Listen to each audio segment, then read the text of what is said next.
حضرات یوں تو ہر سال، ہر مہینہ، ہر وقت، ہر دن، ہر گھڑی نبی کے دیوانے، نبی کے مستانے اپنے نبی کا ذکر کرتے رہتے ہیں۔ ہر لمحہ کوئی نہ کوئی دیوانہ مصطفیٰ کا ذکر کرتا ہے، مصطفیٰ کی یاد میں مگن رہتا ہے۔ مگر جیسے ہی یہ مہینہ آتا ہے، سال میں جیسے ہی یہ ماہ مبارک آتا ہے، جیسے ہی ماہ ربیع الاول شریف آتا ہے، جیسے ہی یہ ماہ ربیع النور آتا ہے، تو دیکھا یہی جاتا ہے مصطفیٰ کی محبت میں لوگ اس انداز میں اپنی محبت کا اظہار کرتے ہیں۔ کوئی اپنی گلیوں کو سجاتا ہے، کوئی اپنے علاقے کو سجاتا ہے، کوئی اپنے گھروں کو سجاتا ہے، کوئی اپنے ملک کو سجاتا ہے۔ ہر دم، ہر لمحہ جب سے یہ مہینہ شروع ہوتا ہے، مصطفیٰ کی یاد میں لوگ مبتلا ہو جاتا ہے۔ کوئی اپنے گھر میں مصطفیٰ کی یاد مناتا ہے، کوئی اپنی محفل میں مصطفیٰ کی یاد مناتے ہے، کوئی اپنے اپنی مسجد میں مصطفیٰ کی یاد مناتے ہیں، کوئی اپنی گلیوں میں بیٹھ کر مصطفیٰ کی یاد مناتے ہیں۔ کیونکہ مصطفیٰ کی یاد منانا یہ کوئی نیا طریقہ نہیں ہے، بلکہ انبیاء کرام کی یاد منانا یہ خدا کی سنت ہے، اور یہ میرے مصطفیٰ کی بھی سنت ہے۔ آپ اگر قرآن پاک کا مطالعہ کریں گے، اگر آپ قرآن پاک کو دیکھیں گے، تو آپ کو قرآن میں جگہ جگہ اللہ کے محبوبین بندوں کا ذکر آپ کو ملے گا۔ کہیں حضرت آدم کا ذکر آپ کو ملے گا، کہیں حضرت ابراہیم کا ذکر ملے گا، کہیں حضرت یعقوب کا ذکر ملے گا، کہیں حضرت یوسف کا ذکر ملے گا، کہیں حضرت نوح کا ذکر ملے گا، کہیں حضرت شیس کا ذکر ملے گا، کہیں حضرت موسیٰ کا ذکر ملے گا، کہیں حضرت عیسیٰ کا ذکر ملے گا۔ اللہ تبارک و تعالی نے قرآن مجید میں اپنے انبیاء کرام، اپنے برگزیدہ بندوں کا ذکر جگہ جگہ پہ کیا ہے۔ یہیں سے پتہ چلا اللہ کے محبوبین بندوں کا ذکر کرنا یہ کوئی نیا طریقہ نہیں ہے، یہ خدا کی سنت ہے۔ اور قرآن پاک کی تلاوت میرے مصطفیٰ نے ایک بار نہیں کئی بار کیا ہے، تو یہیں سے پتہ چلا کہ انبیاء کرام کا ذکر کرنا یہ خدا کی بھی سنت ہے، یہ مصطفیٰ کی بھی سنت ہے۔ اور اگر آپ قرآن پاک کا گہرائی سے مطالعہ کریں گے تو آپ کو اسی قرآن میں حضرت آدم علیہ السلام کا میلاد نامہ ملے گا، حضرت ابراہیم علیہ السلام کا بھی میلاد نامہ ملے گا۔ قرآن میں آپ کو حضرت یحییٰ علیہ السلام کا بھی میلاد نامہ ملے گا، حضرت موسیٰ علیہ السلام کا بھی میلاد نامہ ملے گا، حضرت عیسیٰ علیہ السلام کا بھی میلاد نامہ ملے گا۔ اللہ تبارک و تعالیٰ نے اپنے ان محبوبین بندوں کا میلاد نامہ بیان کر کے بتا دیا کہ تم میرے حبیب کا میلاد نامہ بیان کرنا، اور اگر کوئی پوچھے تو جواب دے دینا۔ انبیاء کرام کا میلاد نامہ بیان کرنا یہ کوئی نیا طریقہ نہیں، یہ خدا کی سنت ہے۔ حضرت آدم علیہ السلام کا بھی میلاد نامہ قرآن میں، ابراہیم علیہ السلام کا میلاد نامہ بھی قرآن میں، یا حضرت یحییٰ علیہ السلام کا بھی میلاد نامہ قرآن میں، حضرت موسیٰ علیہ السلام کا میلاد نامہ بھی قرآن میں، حضرت عیسیٰ علیہ السلام کا میلاد نامہ بھی قرآن میں۔ اب اللہ تبارک و تعالی نے ان انبیاء کرام کے میلاد نامہ کو جب قرآن میں بیان کیا تو فقط ولادت تک محدود ہے، ولادت تک رب نے ذکر کیا، مگر جب باری آئی آمنہ کے لال کی، جب باری آئی سراج السالکین کی، جب باری آئی اپنے حبیب کی، جب باری آئی اپنے محبوب کی، تو رب کائنات نے فقط ولادت تک ذکر نہیں کیا، رب نے اپنے حبیب کا میلاد نامہ اس شان کے ساتھ بیان کیا۔ رب نے قرآن میں کہا لا اقسم بہذا البلد وانت حل بہذا البلد ووالد وما ولد، مجھے اس شہر مکہ کی قسم، اے میرے حبیب آپ اس شہر میں جلوہ فرما ہے، اور آپ کے باپ حضرت ابراہیم کی قسم، اور آپ کی قسم کیونکہ آپ ان کی اولاد ہے۔ ذکر انبیاء کا ذکر کیا تو فقط ولادت تک کا رب نے ذکر کیا، کسی بھی نبی کی ولادت کی قسم رب نے قرآن میں نہیں کھائی، پورا قرآن اٹھا کر کر کوئی دیکھ لے، حضرت آدم کی ولادت کی قسم نہیں کھائی، حضرت ابراہیم کی ولادت کی قسم نہیں کھائی، موسیٰ کی ولادت کی قسم نہیں کھائی، یعقوب کی ولادت کی قسم نہیں کھائی، یعقوب کی ولادت کی قسم نہیں کھائی، یوسف کی ولادت کی قسم نہیں کھائی، حضرت زکریا کی ولادت کی قسم نہیں کھائی، حضرت یحییٰ کی ولادت کی قسم نہیں کھائی۔ عالم تصور نے میں نے سوال کیا، اے رب ذوالجلال یا ارحم الراحمین، دیگر انبیاء کو تو نے بھیجا، حضرت آدم علیہ السلام سے لے کر کے حضرت عیسیٰ علیہ السلام تک جتنے بھی انبیاء کرام آئے سب جلیل القدر نبی ہے، مولا تو نے کسی نبی کی ولادت کی قسم کیوں نہیں کھائی؟ تو رب نے اشارہ دیا، اگر اور انبیاء دیگر انبیاء جتنے بھی آئے ہیں سب فضیلت و عظمت والے ہیں، مگر میرے حبیب کا مقام کچھ اور ہے، اسی لیے کسی نبی کی ولادت کی قسم نہ کھا کر کے میں نے اپنے حبیب کی ولادت کی قسم کھا کر کے دنیا والوں کو بتا دیا کہ جو مقام میرے حبیب کا ہے وہ مقام کسی کا نہیں۔ تبھی تو بریلی کے تاجدار بول پڑے، سب سے اعلیٰ و اولا ہمارا نبی، سب سے بالا و والا ہمارا نبی، اپنے مولا کا پیارا ہمارا نبی، دونوں عالم کا دولہا ہمارا۔ کون دیتا ہے دینے کو منہ چاہیے، دینے والا ہے سچا ہمارا نبی۔ اچھا ایک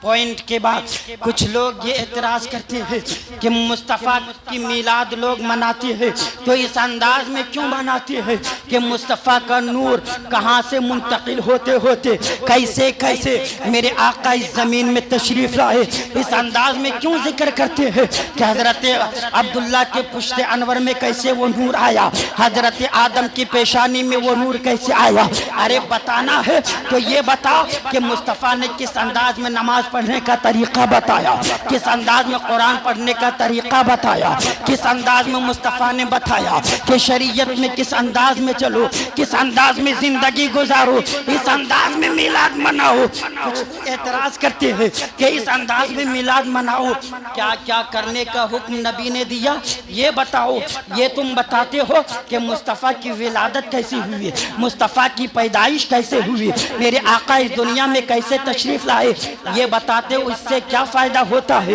اس سے لوگوں کو کیا نصیحت ملتی ہے، اس سے لوگوں کو کیا سبق ملتا ہے۔ میں کہتا ہوں اپنے سوال پہ ڈٹے رہنا، اگر دم خم ہے تو اس سوال کو اپنے دل و دماغ پہ رکھنا، اور یہ سوال کسی سنی صحیح العقیدہ مولوی سے نہ کرنا، یہ سوال کسی محدث سے نہ کرنا، یہ سوال اگر کرنے کی طاقت ہے، اگر کسی کے اندر یہ سوال کرنے کی ہمت ہے تو چھوڑ خیرو خیرو نکتو خیرو سے۔ کبھی رکشے والے کو پکڑ کے سوال کرتے ہو، کبھی آٹو رکشہ والے چلانے والے کو سوال پکڑ کر سوال کرتے ہو، کبھی پان دکان پہ کھڑے ہو کر کے ان پڑھ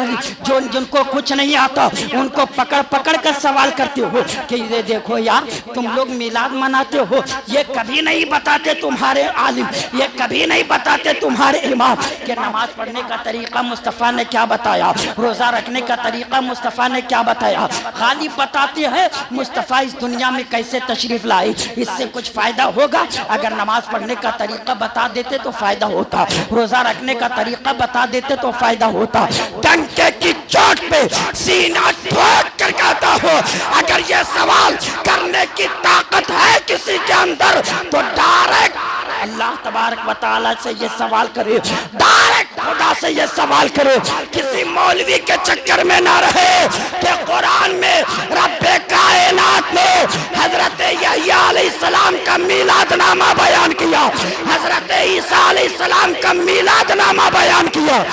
جب آپ حضرت یحییٰ علیہ السلام کا میلاد نامہ دیکھیں گے، حضرت یحییٰ علیہ السلام کے والد گرامی حضرت زکریا علیہ السلام، آپ دیکھیے قرآن پاک اٹھا کر دیکھیں، کسی کا بھی ترجمہ دیکھیں۔ جب حضرت زکریا علیہ السلام حضرت مریم سلام اللہ علیہا کے حجرے میں گئے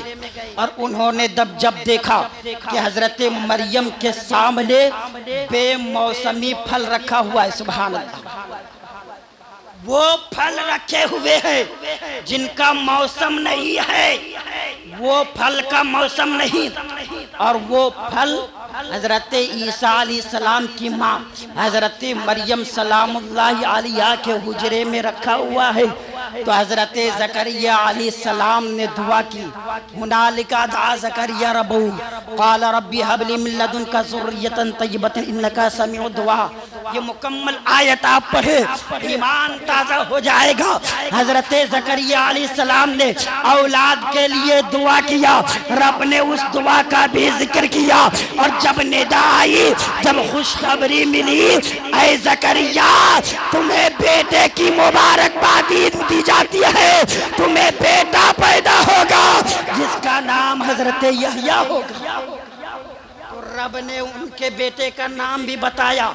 اور ان کے دل میں خیال آیا، حافظ اسلم صاحب، حافظ یعقوب صاحب، حضرت زکریہ علیہ السلام کے دل میں خیال آیا کہ میں بوڑھا ہو چکا ہوں، میری بیوی بانجھ ہو چکی ہے، پھر میرے یہاں بیٹا کیسے پیدا ہوگا؟ بشر ہونے کے تقاضے بشری کے ہونے کے ناطے یہ خیال دل میں آیا۔ رب نے اس خیال کا بھی ذکر کیا، اور رب نے اس کا جواب جو دیا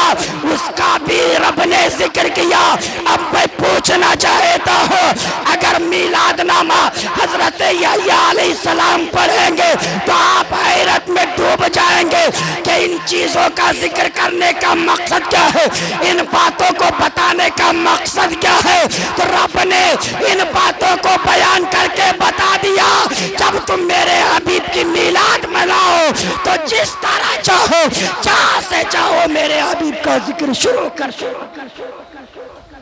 حضرت عیسیٰ علیہ السلام کا میلاد نامہ پڑھا، قرآن سے، ڈائریکٹ قرآن سے، کسی حدیث کی کتاب سے نہیں، ڈائریکٹ قرآن سے پڑھے حضرت عیسیٰ علیہ السلام کا میلاد نامہ۔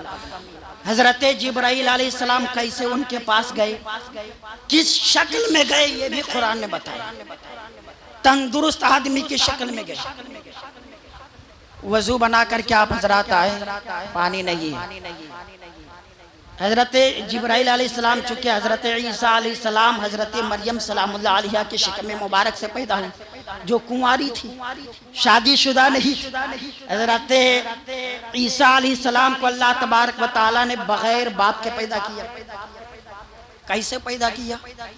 حضرت مریم سلام اللہ علیہا کے پاس جبرائیل امین تندرست آدمی کی شکل میں آئے۔ یہ قرآن نے کہا کہ تندرست آدمی کی شکل میں کون آئے؟ کون آئے؟ زور سے بولیے، جبرائیل امین۔ جبرائیل کون ہے؟ فرشتوں کے سردار، ہے نا؟ فرشتوں کے سردار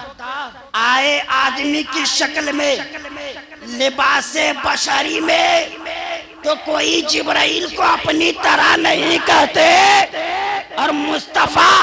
لباس بشری میں آئے تو کہتے وہ تو ہماری طرح، ان کا ہاتھ ہمارے طرح، ان کے پیر ہماری طرح، اور ان کا پورا جسم ہماری طرح، وہ تو ہماری طرح تھے۔ معاذ اللہ، میں کہتا ہوں اگر کوئی لباس بشری میں آ جائے تو وہ اپنی طرح ہرگز نہیں ہو سکتے، ورنہ جبرائیل کو بھی اپنی طرح کہنا پڑے گا۔ تو سن، نہ جبرائیل ہماری طرح، نہ مصطفیٰ ہماری طرح، مصطفیٰ بھی نور ہے، یہ تو ان کا کرم ہے کہ لباس بشری میں، ورنہ ہے کسی کے اندر طاقت تو جبرائیل کو اپنی طرح کہہ کے بتائے۔ جبرائیل تندرست آدمی کی شکل میں آئی، حضرت مریم سلام اللہ علیہا نے دیکھا، پوچھا کیوں آئے ہو؟ جو پوچھا اس کا بھی ذکر رب نے قرآن میں کیا، جبرائیل نے جو جواب دیا اس کا بھی ذکر رب نے قرآن میں کیا۔ حضرت مریم جب حاملہ ہوئی اور جب ولادت کا وقت قریب ہوا، اس وقت وہ بے چین ہونے لگی، رب نے اس کا بھی ذکر کیا۔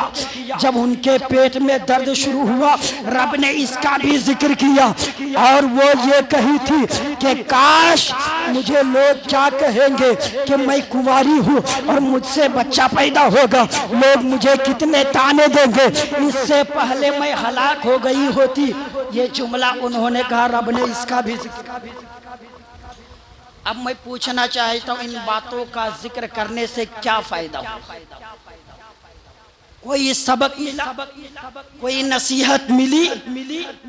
کوئی اگر ذرہ برابر بھی انکار کرے گا ڈائریکٹ کافر ہو جائے گا، کیونکہ رب نے قرآن میں ان ساری باتوں کا ذکر کیا۔ کیوں ذکر کیا؟ رب نے ایک اشارہ دیا کہ میں اس لیے میلاد نامہ حضرت یحییٰ کا بیان کر رہا ہوں، حضرت عیسیٰ کا میلاد نامہ اس لیے وضاحت کے ساتھ بیان کر رہا ہوں تاکہ تم جب میرے حبیب کا میلاد نامہ بیان کرو تو حضرت آدم سے شروع کرنا، نور مصطفیٰ سے شروع کرنا، آمنہ خاتون کے آنگن تک، دائی علیمہ کے آنگن تک، اور جہاں تک تم سے ہو سکے میرے حبیب کی میلاد بیان کرو۔ یہ خدا کی سنت ہے، یہ ڈائریکٹ خدا کی سنت ہے، اور ڈنکے کی چوٹ پہ کہتا ہوں اب بھی اگر کوئی پوچھے کہ جلوس نکالنا کہاں لکھا ہے، میلاد منانا کہاں لکھا ہے، جھنڈے لگانا کہاں لکھا ہے، شیرنی بانٹنا کہاں لکھا ہے، تو سینہ ٹھوک کر کہہ دینا یہ سنیوں کی قسمت میں لکھا ہے، جھنڈے لگانا سنیوں کی قسمت میں لکھا ہے، شیرنی بانٹنا سنیوں کی قسمت میں لکھا ہے، میلاد منانا سنیوں کی قسمت میں لکھا ہے، یا رسول اللہ کا نام سنیوں کی قسمت میں لکھا ہے۔ نثار تیری چال پہل پر ہزاروں عید ربیع الاول، سوائے ابلیس کے جہاں میں سبھی تو خوشیاں منا رہے ہیں، سوائے ابلیس کے جہاں میں سبھی تو خوشیاں منا رہے ہیں، اور حشر تک ڈالیں گے ہم پیدائش مولا کی دھوم، مثل فارس نجد کے قلعے گراتے جائیں گے، اور دم میں جب تک دم ہے ذکر ان کا سناتے جائیں گے، خاک ہو جائیں عدو جل کر مگر ہم کو رضا، دم میں جب تک دم ہے ذکر ان کا سناتے جائیں گے۔